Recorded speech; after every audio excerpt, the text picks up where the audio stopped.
미라클 모닝 애청자 여러분, 안녕하십니까? 지난 시간에는 롱 코비드로 고통받고 있는 사람들 이야기를 하다가 롱 코비드 후유증에서 일어날 수 있는 우울증, 불안 증세가 있을 때 이야기를 했습니다.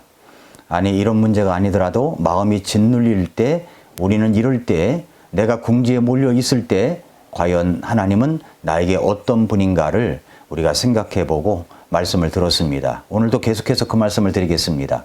먼저 첫째로 하나님은 나의 부르짖음을 들으시는 분이시다. 이 이야기는 어제 말씀을 드렸죠. 또 내 마음이 짓눌릴 때, 불안과 우울증, 고통으로 시달릴 때 하나님은 나에게 어떤 분이십니까? 두 번째로 하나님은 나의 든든한 신뢰할 수 있는 분이시다라는 것을 알아야 됩니다.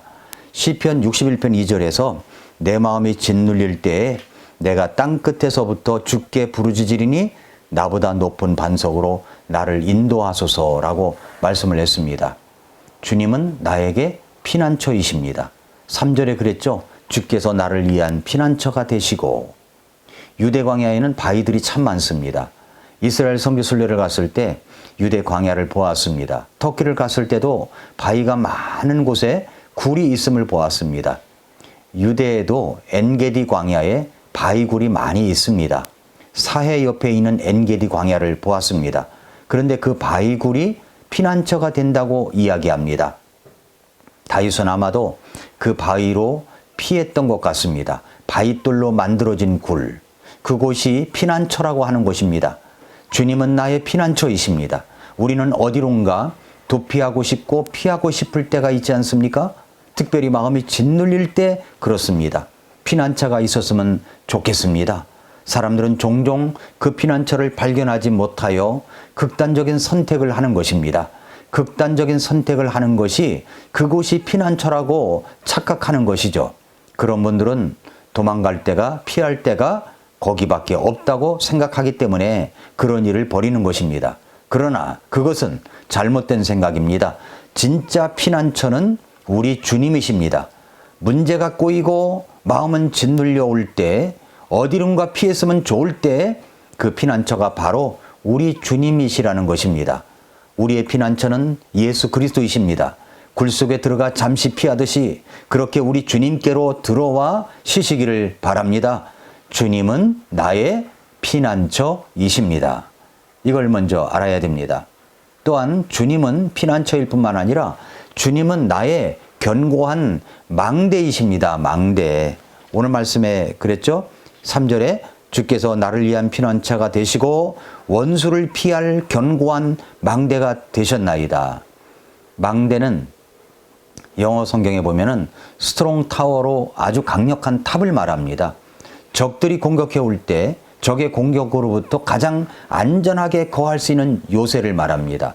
사람들이 만들어진 곳은 우리의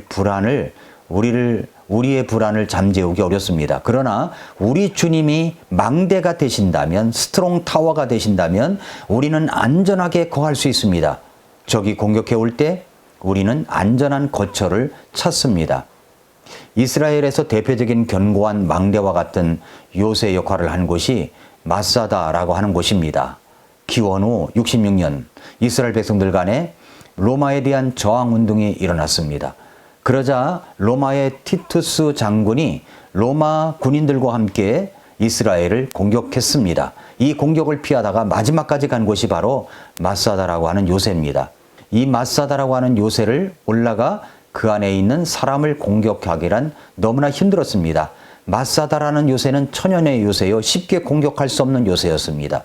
그 요새는 그 안에 물 저장 탱크도 있었고 음식을 얼마든지 저장할 수 있는 장수도 있었습니다. 로마 군인들의 끊임없는 공격에 그들은 더 버틸 수 있었지만 그들은 모두 자결함으로 항복하지 않고 역사를 마쳤습니다. 그런 요새가 바로 망대라는 것입니다. 스트롱 타워, 망대라고 하는 곳입니다. 다윗은 사실 그런 망대를 이야기하고자 하는 것은 아니었습니다. 나의 요새, 나의 산성, 나의 망대, 원수로부터 가장 안전하게 우리를 지킬 수 있는 망대는 바로 하나님이시라는 말씀입니다. 아무도 나를 지켜주는 사람이 없을 때, 그때도 나의 신실하게 견고하게 지켜주시고 인도해 주시는 분은 바로 주 하나님이십니다. 내 마음이 짓눌려 올 때 나를 지켜주시는 분은 망대 되신 하나님이십니다. 그뿐만 아니라 주님은 나의 영원한 장막이십니다. 4절 말씀에 그랬죠. 4절에 내가 영원히 주의 장막에 머물며, 바위가 하는 역할 중에 하나는 장막의 역할도 합니다. 광야 생활에서의 생명은 장막입니다. 장막. 그래서 광야를 여행하는 이스라엘 백성들은 수레에 장막을 싣고 다녔습니다. 장막은 일종의 아주 귀중한 휴대품입니다. 다 뜯어서 분해도 할 수가 있습니다. 어느 머무를 장소에 가면 장막을 만듭니다. 장막은 머무를 장소를 말하는 것입니다. 머무를 수 있는 곳을 말합니다. 쉴 수 있는 장소입니다. 음식을 먹을 수 있는 장소입니다. 서로를 격려하고 위로해주고 쉬고 잠을 잘 수 있는 장소입니다. 시편 기자는 하나님을 나의 장막이라고 고백합니다. 영원히 거할 장막. 나는 이 장막 속에 들어가 주님을 만날 수가 있습니다. 이 장막 속에서 나를 사랑하는 친구들, 나를 위로할 수 있는 사람들을 만날 수 있지만 최대의 축복은 바로 하나님을 만날 수 있다는 것입니다. 장막은 하나님을 만날 수 있는 장소를 말합니다. 구약 성경에서 장막은 회막이라고 부르기도 합니다. 회막이라고 하는 곳은 만나는 곳을 말하는 거죠. 하나님을 만날 수 있는 곳입니다. 지치고 상한 마음으로 인생 광야를 가다가 정말 피곤한 몸을 갖고 있을 때, 쉬고 싶을 때 장막, 회막에 들어갑니다. 그런데 그곳에 우리 주님이 계십니다. 그렇게 우리 주님이 계시는 곳입니다.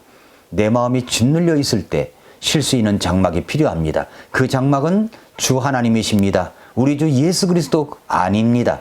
내 마음이 짓눌려 있을 때 우리는 누구를 만나야 합니까?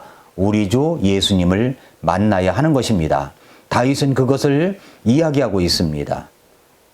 또한 주님은 날개 밑이라고 이야기를 합니다. 날개 밑. 내가 영원히 주의 장막에 머물며 주의 날개의 숨는 곳을 신뢰하리이다. 이제 태어난 아기새가 어미새의 품 안에 있는 모습을 생각해 보십시오. 병아리가 엄마 닭 날개 밑에 거하는 모습을 상상해 보십시오. 안정감이 있죠? 보호를 받는 모습이 있습니다. 안식이 있는 모습입니다. 쉼이 있죠. 위로가 있죠. 거기서 새로운 능력을 부여받는 모습, 이런 모습까지도 우리는 생각해 볼 수가 있습니다. 우리 주님은 날개 밑이라는 겁니다. 주 날개 밑에 있으면 안정감이 있습니다. 보호가 있습니다. 안식이 있습니다. 쉼이 있습니다. 위로가 있습니다. 새로운 능력을 받을 수가 있습니다. 내 마음이 짓눌릴 때 모든 능력을 우리 주님께로부터 받을 수가 있습니다. 윌리엄 커싱이라는 설교를 잘하기로 유명한 목사님이 계셨습니다. 설교자에게 성대는 생명이죠. 그런데 메시지를 잘 전하는 커싱 목사님이 어느 날 갑자기 성대가 나빠졌습니다. 성대 결절이 온 것 같아요. 그것은 목회의 끝을 의미하는 것이었습니다. 제가 아는 목사님 가운데도 그런 분이 계세요. 이분이 얼마나 절망을 했겠습니까? 얼마나 고통스러웠겠습니까? 이로 인해 그분은 목회 사역을 그만두었습니다. 그 커싱 목사님은 눈물로 세월을 보냈습니다. 그 목사님은 잠시 절망의 시간을 보냈습니다. 그러다가 내가 언제까지 이렇게 절망만 하고 살아가야만 한단 말인가 라고 생각하면서 생각 끝에 무릎 꿇어 그때부터 기도하기 시작했습니다. 그랬더니 주님께서 그의 마음을 위로해 주시기 시작했습니다. 그러나 그렇다고 해서 목소리는 나아지지 않았습니다. 성대가 다시 소생되지는 않았습니다. 그럼에도 불구하고 그의 마음은 주님이 주시는 특별한 의로가 있었습니다. 그의 마음은 주님을 향한 노래가 있었습니다. 그래서 그는 시를 쓰기 시작했습니다. 그는 이런 시를 썼습니다. 주날개 밑 내가 편안히 쉬네. 밤 깊고 비바람 몰아쳐도 아버지께서 날 지키시리니 거기서 편안히 쉬리로다. 주날개 밑 즐거워라. 그 사랑 끊을 자 내니요. 주날개 밑 내 쉬는 영혼 영원히 거기서 살리. 커싱 목사님은 다시 목회하는 사역지로 돌아가진 않았지만 거룩한 시를 쓰는 시인이 되었습니다. 그는 하나님 앞에서 특별한 찬양시를 쓰므로 특별하게 쓰임받는 제2 인생을 살아가게 되었습니다. 주님의 날개 밑에서 그는 위로를 받습니다. 힘을 얻습니다. 새로운 능력을 부여받았습니다. 다시 3, 4절을 보십시오. 3, 4절 말씀해 보니까 주께서 나를 위한 피난처가 되시고 원수를 피할 견고한 망대가 되셨나이다. 내가 영원히 주의 장막에 머물며 주의 날개의 숨는 곳을 신뢰하리이다. 라고 말씀을 했습니다. 이 말씀의 의미를 이제 이해하시겠죠? 자, 그러면 그 다음에 내 마음이 짓눌릴 때 하나님은 나에게 어떤 분이십니까? 세 번째로 마지막으로 하나님께서 내 기도를 들으셨음을 감사하며 새로운 결심을, 새로운 삶을 결심합니다. 시편 61편 5절에 오 하나님이여 주께서 나의 서원을 들으시고 주의 이름을 두려워하는 자들이 얻을 유산을 내게 주셨나이다. 이렇게 이야기합니다. 하나님이 내게 주셨음을 인정한다면 나는 어떻게 살아야 합니까? 그는 세 가지 결심을 하죠. 첫째로 나는 남은 기간 동안 제대로 살겠습니다. 이런 결심이 있습니다. 시편 61편 6절에서 주께서 왕의 생명을 연장하사 그의 연수가 여러 세대에 이르게 하시리이다 라고 했습니다. 그의 연수가 여러 세대에 이르게 하시리이다. 다시 말해서 그는 제대로 왕 노릇을 하겠다고 이야기합니다. 그는 믿었습니다. 주님께서 그의 왕의 생명을 연장시켜 주실 것을 믿었습니다. 왕의 생명을 연장시켜 주신다면 대대로 내 자식들에게도 그 영향력이 있는 인생을 살겠습니다. 이런 고백이죠. 이제 주님께서 내게 내 마음이 짓눌려 있을 때 살 길을 열어주시고 인도해 주셨다면 나만을 위한 삶만을 고집하면서 나만을 위한 삶을 고집하며 살아가면 안 되지 않습니까? 이제 하나님을 기대하는 인생, 내게 기대하시는 그런 인생을 살겠노라고 고백하며 결심하는 겁니다. 이게 첫 번째 결심을 한 거예요. 그 다음에 두 번째 결심이 뭐냐면 나는 남은 생애를 하나님 앞에서의 의식을 갖고 살겠습니다. 이런 고백을 했어요. 7절 말씀해 보니까 그가 영원히 하나님 앞에 머물리니 오 긍휼과 진리를 예비하사 그것들이 그를 보존하게 하소서. 자, 하나님 앞에 머물리니 하나님 앞에 머무는 삶, 하나님 앞에서의 삶을 말하는 것입니다. 코람데오라는 말은 종교개혁자 칼빈의 인생을 지배했던 삶의 모토였습니다. 하나님 앞에서 살겠다. 하나님의 안목을 가지고 하나님 의식을 가지고 살아가는 것입니다. 우리는 쉽게 범죄할 수 있습니다. 우리는 범죄할 때 이렇게 생각합니다. 아무도 나를 보지 않을 거야. 아무도 보는 이가 없어.